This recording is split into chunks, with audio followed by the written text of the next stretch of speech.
మనందరి ప్రియతమ నాయకుడు మహబూబ్నగర్ జిల్లా ముద్దుబిడ్డ, ఓ దార్శనికత్వము, ముందు చూపు,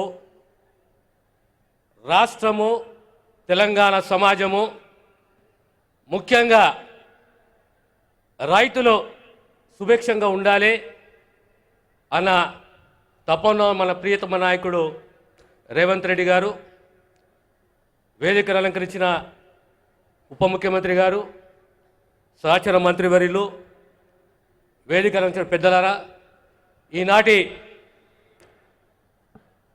రైతు పండుగ యథార్థంగా ఇది రైతు పండుగ. ఈ వాతావరణం చూస్తుంటే, మీ ఉత్సాహం చూస్తుంటే, సంవత్సరంలో తెలంగాణ రైతులకు కాంగ్రెస్ ప్రభుత్వం రేవంత్ రెడ్డి గారి నేతృత్వంలో మాటిచ్చి మాట నిలబెట్టుకొని ఎక్కువ సమయం తీసుకోకుండా రెండే మాటలు నేను ప్రస్తావిస్తాను. ఒకటి, భారతదేశ చరిత్రలో కనీ విని ఎరగని రీతిలో పెద్ద ఎత్తున రైతాంగానికి రుణమాఫీ చేసింది కాంగ్రెస్ ప్రభుత్వము. ఇంకా ఏదున్నా సంపూర్ణంగా రుణమాఫీ చేసే సత్తా, మాట నిలబెట్టుకునే ధైర్యము, సత్తా కాంగ్రెస్ ప్రభుత్వానికి ఉన్నది. ఆనాడు వ్యవసాయం దండుగా కాదు పండుగ అని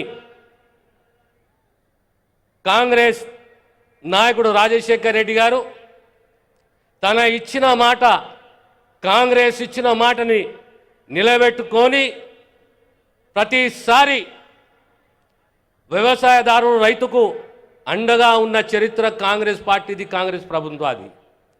ఈనాడు మళ్ళీ సంవత్సరం లోపల ఈ వేడుకలు జరుపుకుంటూ రైతుకు బాధ్యతగా ఉన్నాము, ఇచ్చిన మాట నిలబెట్టుకుంటాము. రాబోయే కాలంలో ఈ రాష్ట్రానికి, సమాజానికి కీలక నిర్ణయాలు, వాగ్దానాలు ఏవైతే చేశామో, ముఖ్యంగా కులగణన, రెండవది దళిత సమాజంలో సమానత్వం, సామాజిక సమానత్వం, ఈ రెండింటి పైన కూడా కాంగ్రెస్ ప్రభుత్వము రేవంత్ రెడ్డి గారు కట్టుబడి ఉన్నారు. కనుక మనమందరం కూడా తెలంగాణ సమాజ క్షేమం కోరుతూ సంక్షేమాన్ని, అభివృద్ధిని మీకు అందరికి అందిస్తూ ముందుకు పోతాం. మీ అందరి ఆశీస్సులు ఉండవలసిందిగా మీ అందరితో కోరుతూనే సెలవు తీసుకుంటాను.